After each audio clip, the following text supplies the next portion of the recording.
स्वागत है सबका। इंडिया वर्सेस पाकिस्तान सालों बाद आता है। यह दिक्कत इस बात की है कि पिच की कंडीशन समझ ली तो मैं इतना गारंटी देता हूँ कि आप इस मुकाबले को हार नहीं सकते। तो हम बात करते हैं अब जो इंडिया वर्सेस पाकिस्तान, ये संडे को मैच खेला जाएगा 28 अगस्त शाम के 7:30 बजे। इसका वेन्यू होगा Dubai international cricket stadium Dubai में।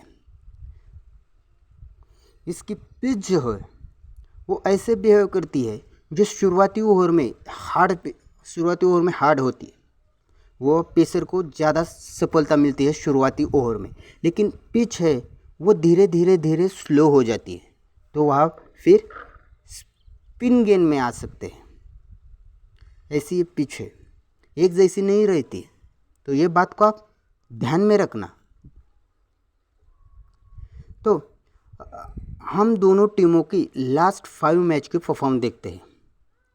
यहाँ पर इंडिया ने लास्ट 5 मैच खेले हैं, उसमें से 4 जीते हैं और 1 लॉस किया है। तो पाकिस्तान ने भी यहाँ पर लास्ट 5 मैच खेले हैं, तो 4 में जीत दर्ज की है और 1 लॉस किया है।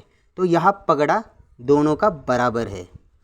तो हम देखते हैं इस पिच की ऊपर लास्ट 5 मैच में परफॉर्म क्या है।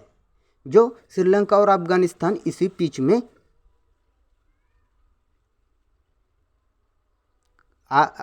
खेलने वाले हैं इस मैच को, और फिर भारत और पाकिस्तान उसी ग्राउंड पे इसका भी मैच होगा। तो ये बात को आप ध्यान रखना। इसलिए पिच क्या होगी, शुरुआती में तो हार्ड होगी, लेकिन जैसे जैसे वहाँ पर खेलते हुए तो पिच स्लो होती जाएगी। इस बात को ध्यान रखना।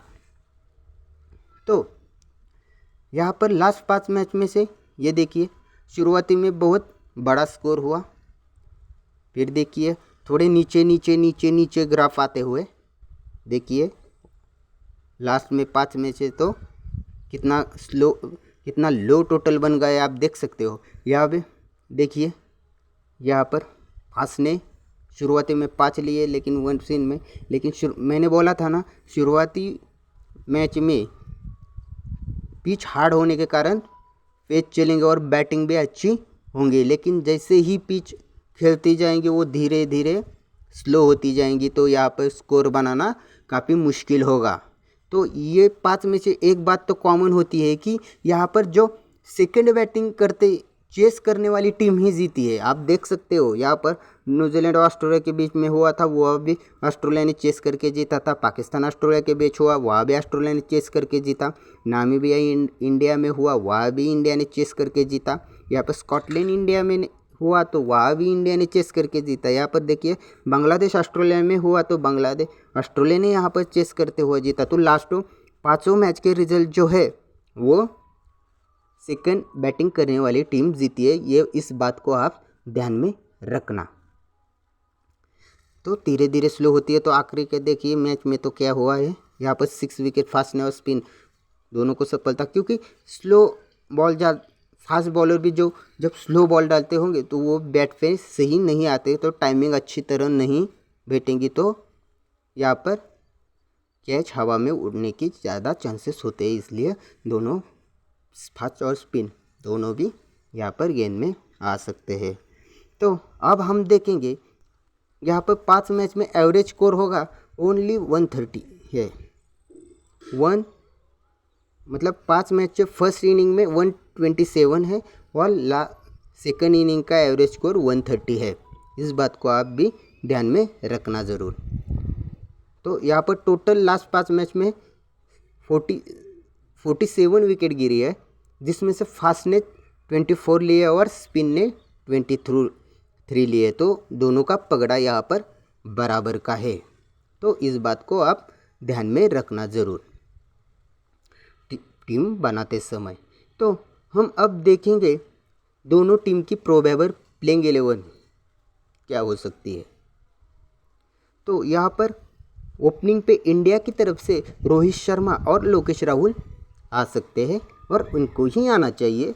मुझे नहीं लगता कि यहाँ पर दूसरा कोई आ सकता है। वन डाउन पे आ जाएंगे विराट कोहली।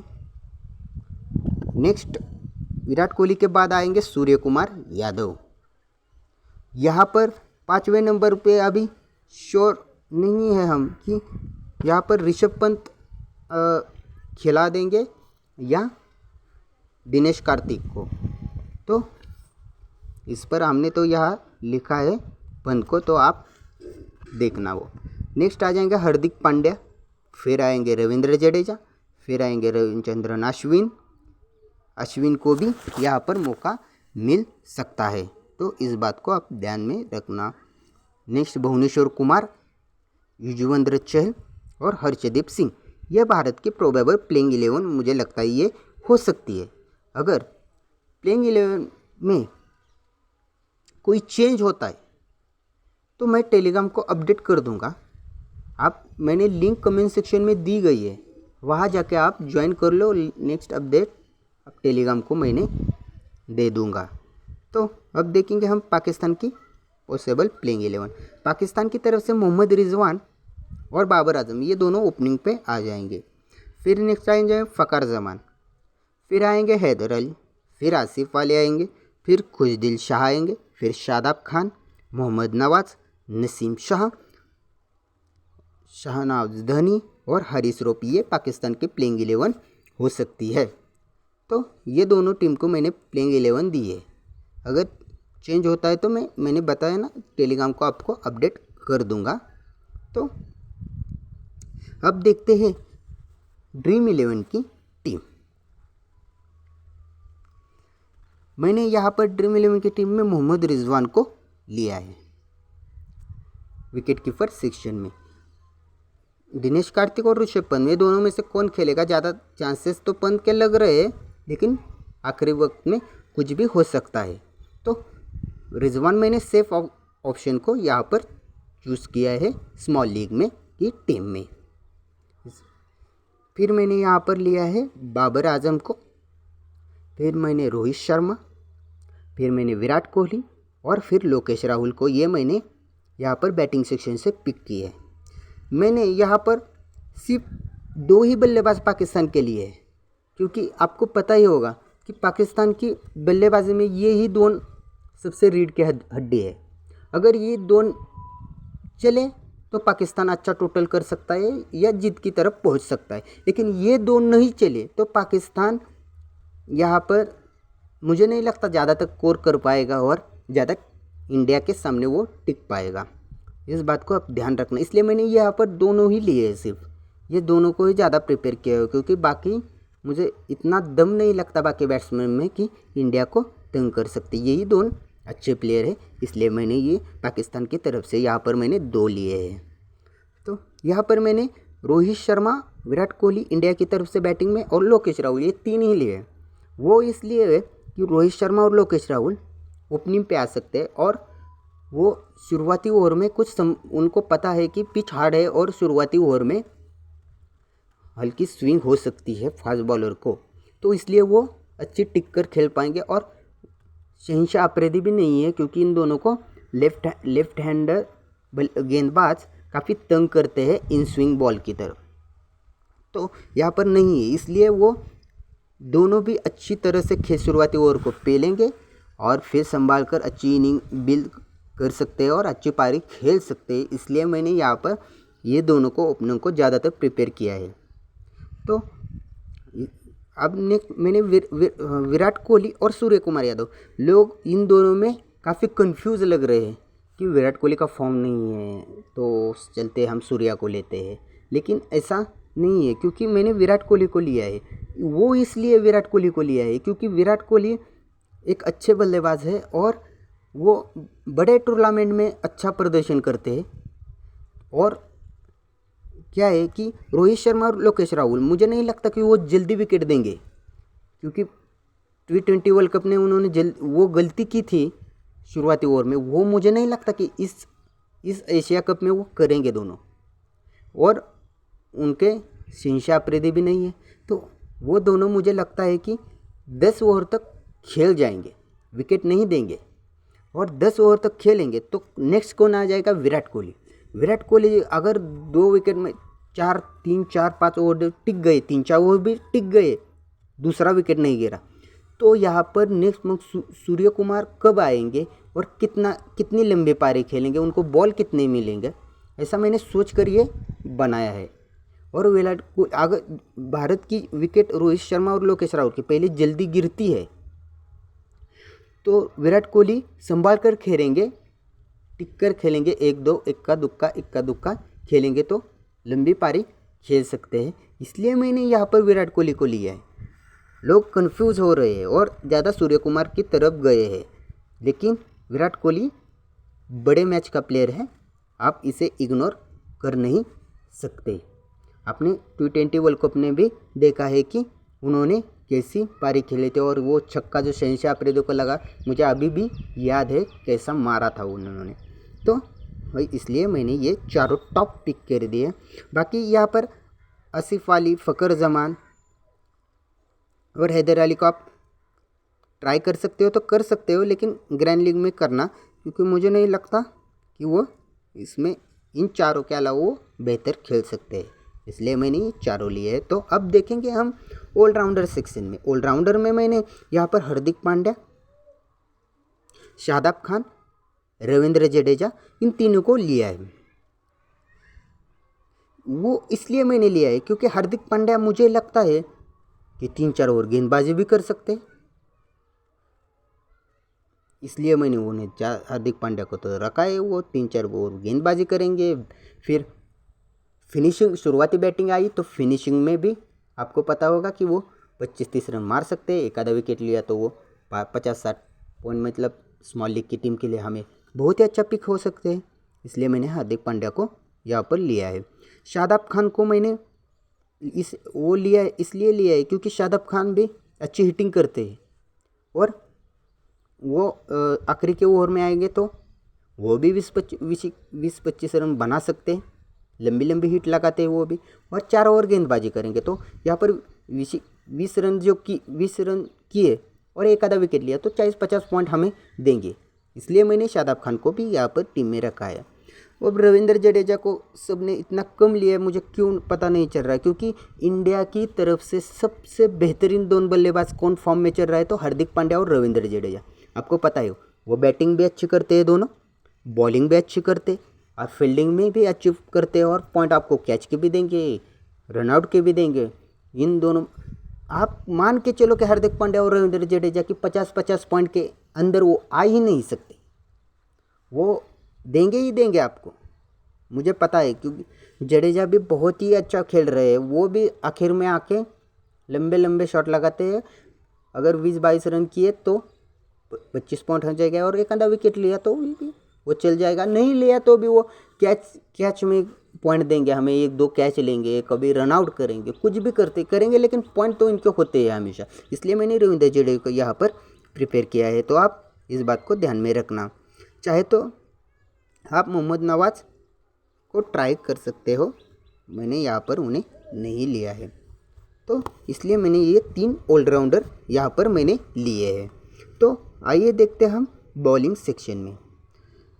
बॉलिंग सेक्शन में यहाँ पर मैंने युजवेंद्र चहल को लिया है। वो इसलिए लिया है क्योंकि मुझे लगता है कि कल इंडिया जीतने वाली है किसी भी हाल, और मिडल ऑर्डर का जिम्मेदारी आपको पता है युजवेंद्र चहल संभालते हैं, कभी कभी वो 18 भी ओवर करते हैं, इस बात को आप ध्यान में रखना। और इन्हें पिच से कोई मतलब नहीं होता, युजवेंद्र चहल ऐसे गेंदबाज है यहाँ पिच की वो कैसे भी हो वो विकेट चटका ही देते हैं, तो इसलिए मैंने यहाँ पर युजवेंद्र चहल को ज़्यादातर लिया। मैंने यहाँ पर सब लोग भुवनेश्वर कुमार को, आप अश्विन को भी ट्राई कर सकते हो। यहाँ तक मैंने भुवनेश्वर कुमार को इसलिए नहीं लिया कि क्या है, ओपनिंग पे कौन आ जाएंगे, बाबर आजम और मोहम्मद रिजवान, वो दोनों आ जाएंगे। मुझे नहीं लगता कि वो जल्दी विकेट शुरुआती ओवर में भुवनेश्वर कुमार जल्दी 2 ओवर करेंगे। मुझे नहीं लगता कि वो बाबर आजम और मोहम्मद रिजवान इनको विकेट देंगे शुरुआती ओवर में, वो भी संभाल कर खेलते हैं, आपको पता ही होगा, आपने भी देखा हो। तो वहाँ पर शुरुआती ओवर में भुवनेश्वर को स्विंग मिलती है, अगर उसने दो विकेट ओवर किए और यहाँ पर विकेट नहीं लिया तो क्या होता है कि आखिर के ओवर में वहाँ पर विकेट लेने के चांसेस बहुत कम हो जाते हैं भुवनेश्वर कुमार के। लिया तो कितना लिया, एक से ज़्यादा तो नहीं लिया, वो 25 पॉइंट हमें यहाँ पर हेड स्मॉल लीग के टीम के लिए अच्छी परफॉर्म नहीं, मतलब 25 पॉइंट हमें कुछ फ़र्क इतना नहीं पड़ता। इसलिए मैं अपने आपको इतना करना है कि हमको प्लेयर ऐसे चुनने हैं 11 कि सब प्लेयर 50 पॉइंट के ऊपर हमें कम से कम 50 पॉइंट हमें दे सके, ऐसे चुनना है। अगर आपने बॉलर चुना तो ऐसा नहीं समझना कि हमने सिर्फ एक विकेट लिया है, एक विकेट से काम नहीं चलेगा। यहाँ पर कम से कम 50 पॉइंट एक प्लेयर को हमें देने ही चाहेंगे, ऐसे हमने 11 चुनना है। तो इसलिए मैंने भुवनेश्वर कुमार को यहाँ पर ट्राई नहीं किया है। अश्विन को भी आप ट्राई कर सकते हो, यहाँ पर मैंने नहीं किया है। मुझे फ़खर जमान मैंने इसलिए नहीं लिया क्योंकि अश्विन खेलेंगे और आपको पता ही होगा कि फ़खर जमान अच्छे बल्लेबाज है, लेकिन अश्विन के खिलाफ ज़रूर फंसेंगे। आपको पता है कि लेफ्ट हैंडर बल्लेबाज को अश्विन कितना तंग करते हैं और वो विकेट चका सकते हैं, लेकिन मुझे लगता है कि अश्विन सिर्फ एक ही विकेट लेंगे, इसलिए मैंने यहाँ पर अश्विन को नहीं लिया। हैदर अली भी खेलेंगे, चाहे तो आप ट्राई कर सकते हो। सॉरी, हसन अली को आप ट्राई कर सकते हो। यहाँ पर नेक्स्ट हर्षदीप सिंह ऐसे बल्लेबाज है, ऐसे गेंदबाज है कि आपको पता ही होगा कि वो डेथ में अच्छा करते और शुरुआती ओवर में वो इतना नहीं डालते। आते हैं शुरुआती में डाला तो एक डालेंगे, मिडल में डालेंगे तो एक डाला शुरुआती में तो मिडल में एक डालेंगे, अगर नहीं डाला शुरुआती में तो मिडल में दो ओवर डालेंगे। और मिडल में विकेट पड़ने के चांसेस क्यों होते हैं, क्योंकि वहाँ पर कोर जो थोड़ा अच्छी बॉलिंग की है तो वो कोर थोड़ा कम हो गया टीम का, तो यहाँ पर हमें विकेट मिडल ऑर्डर में मिल सकती है, क्योंकि स्कोर बढ़ाने के लिए हर बल्लेबाज कोशिश करता है। इसलिए मैंने हर्षदीप और डेथ में तो आपको पता ही होगा वो कितने घातक गेंदबाज इंडिया की तरफ से लग रहे हैं, इसलिए उनका यहाँ पर एशिया कप में सिलेक्शन हो गया। मुझे लगता है कि वो वर्ल्ड कप भी ज़रूर खेलेंगे, तो इस बात को आप ध्यान में रखना। मैंने यहाँ पर सिर्फ हरीश रूप को लिया है पाकिस्तान की तरफ से, वो इसलिए क्योंकि शुरुआत में मुझे लगता है कि नसीम शाह और हसन अली ये दो बॉलर डालेंगे, और वो मुझे लगता है कि ये शुरुआती जो हमारे 3 बल्लेबाज हैं ना, लोकेश राहुल, रोहित शर्मा और विराट कोहली, इनको जल्दी विकेट नहीं देंगे। इसलिए मैंने यहाँ पर वो डेथ में गेंदबाजी करते हरीश रूप और मिडल में थोड़ा गेंदबाजी करते, इसलिए मैंने यहाँ पर हरीश रूप को लिया है। बाकी मुझे यहाँ पर अच्छी कोई पिक नहीं नज़र आ रही है। तो अब देखेंगे टीम का प्रीव्यू। यहाँ पर मैंने कैप्टन किया है हार्दिक पांड्या को और वाइस कैप्टन लोकेश राहुल को। यहाँ पर मैंने सिर्फ पाकिस्तान के 2 गेंदबाज लिए हैं, क्योंकि मुझे लगता है कि इंडिया इस मैच को छोड़ेगा नहीं, इंडिया इस मैच को जीत जाएगी। तो यहाँ पर इसलिए मैंने 2 ही लिए हैं और पाकिस्तान के 2 ही बल्लेबाज लिए, क्योंकि वही अच्छी यहाँ पर पाकिस्तान, अगर ये 2 चले तो पाकिस्तान अच्छी कर सकता है, अगर ये 2 नहीं चले तो समझो पाकिस्तान गया। इस बात को ध्यान में रखना। मैंने हार्दिक पांड्या को कैप्टन किया है, क्योंकि मुझे लगता है कि हार्दिक पांड्या को पूरा 4 ओवर ही मिल सकता है, ज़्यादा चांसेस है, क्योंकि इनका फॉर्म, हार्दिक पांड्या का फॉर्म है इतना अच्छा चल रहा है अभी कि आपको सब ने देखा होगा। हार्दिक पांड्या बैट से, गेंद से, फील्डिंग से सब में छा रहे हैं, और वो 50+ पॉइंट तो हमें देंगे और हमें अच्छे स्मॉल लीग की टीम में अच्छी पिक बन सकते हैं कैप्टन की तरफ से। तो इसलिए मैंने यहाँ पर हार्दिक पांड्या को कैप्टन दिया। अब मैंने लोकेश राहुल को वाइस कैप्टन किया है। वाइस कैप्टन के ऑप्शन तो बहुत है, तो यहाँ पर रिजवान हो सकते हैं, रोहित शर्मा भी अच्छे वाइस कैप्टन की पिक है, जडेजा है, यूजी चहल भी मिडल ऑर्डर में करते हैं, और हर्षदीप सिंह भी है, शादाब खान है, ये सब वाइस कैप्टन के अच्छी चॉइस है। तो यहाँ पर आप कोई भी ट्राई कर सकते हो, अपने दिमाग लगा के, थोड़ा दिमाग लगा के करना। और मैंने इस लोकेश राहुल को इसलिए वाइस कैप्टन बनाया है क्योंकि लोकेश राहुल मुझे लगता है कि वो रोहित शर्मा कल अटैकिंग खेलेंगे और लोकेश राहुल है वो धीरे धीरे धीरे खेलेंगे और 50 रन तो मुझे लगता है कल मार देंगे यहाँ पर लोकेश राहुल। इसलिए मैंने लोकेश राहुल को वाइस कैप्टन दिए। तो आप ट्राई कर सकते हो रोहित शर्मा को भी और विराट कोहली, क्योंकि लोकेश राहुल ऐसे बल्लेबाज है, एक बार टिक गए तो बहुत लंबी पारी खेलते हैं। और वो क्या करते हैं, मतलब एक छक्का लगा दिया तो दूसरी तरफ नहीं, वो सिंगल लेके अगली ट्राइक को जाते हैं और अगली। तो बाकी रोहित शर्मा कैसे आपको पता ही होगा, लेकिन रोहित शर्मा वो मतलब कितना घातक बल्लेबाज है आपको पता ही होगा। लेकिन ये इसलिए मैंने लोकेश राहुल को यहाँ पर वाइस कैप्टन किया है। तो इस टीम से मैं जाऊंगा, मुझे नहीं लगता इस टीम में मैं कोई चेंज करूंगा, मैं इस टीम से जीतूंगा, मेरा पूरा विश्वास है और आप भी कर लेगा विश्वास थोड़ा मुझ पर। तो इस टीम से मैं जाऊंगा, इसमें कोई मैं चेंज नहीं करूंगा, यही सब खेलेंगे और हम जीतेंगे भी ज़रूर, इंडिया भी जीतेंगे और स्मॉल लीग की टीम हम जीतेंगे, आप देख लेना। तो अब मिलते हैं नेक्स्ट वीडियो में, लेकिन जाने से पहले एक बात, अगर मेरा वीडियो आपको अच्छा लगा तो प्लीज़ चैनल को मेरे सब्सक्राइब करो और टेलीग्राम की लिंक मैंने कमेंट सेक्शन में दी गई है, उसे जाके भी ज्वाइन कर लो। और वीडियो कैसा लगा वो कमेंट करके हमें बताओ। मिलते हैं नेक्स्ट वीडियो में, गुड बाय।